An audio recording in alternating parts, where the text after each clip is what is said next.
Hey, Soda Slingers, do you remember when we had those glasses going right through the hitboxes and I was confused? I didn't know what was happening. Well, if you want to become a developer, let me teach you a lesson on why that was happening and what is more reliable. So stick around, you're going to want to hear this one. All right, so let's dig into this. So there's something called touched and something called heartbeat. Now, touched is an event that is triggered when something touches a part in your workspace. So I was using this. It's often used where you step on like a little panel and then a button pops up, things like that, different ways of using it. But the problem is when something moves very fast, this can be missed. This is because it does not run every single frame.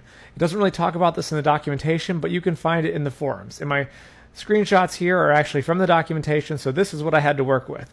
Now, the one thing, if you look at heartbeat, is that it runs every single frame. So if you have a very fast-moving part, this is what you want to use, and I'm going to show you the difference.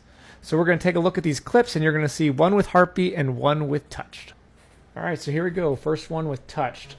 I've got it at a speed that's about 50 or 100, and you can see that's how it was working for me before. It was working pretty well. Here I changed 50 to 100.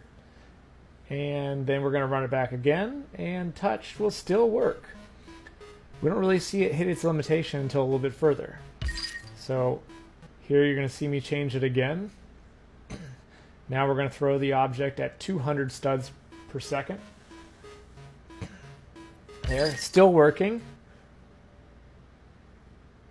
And now if we send it at 300, it'll expose the problem. And this can just happen for dropping frame rate or anything like that, but we're just expediting it. So there you see it hit the ground, 300 studs was just too fast. All right, now with heartbeat from the run service, we already jumped to 400, and there it goes. It works perfectly. So this is why I switched to this, and it's going to hopefully help everything out. So hopefully you stayed and watched this whole thing, you learned something, and if you did, put something in the comments. Tell me about it. I'm glad that you stayed for the whole video. Thanks for watching.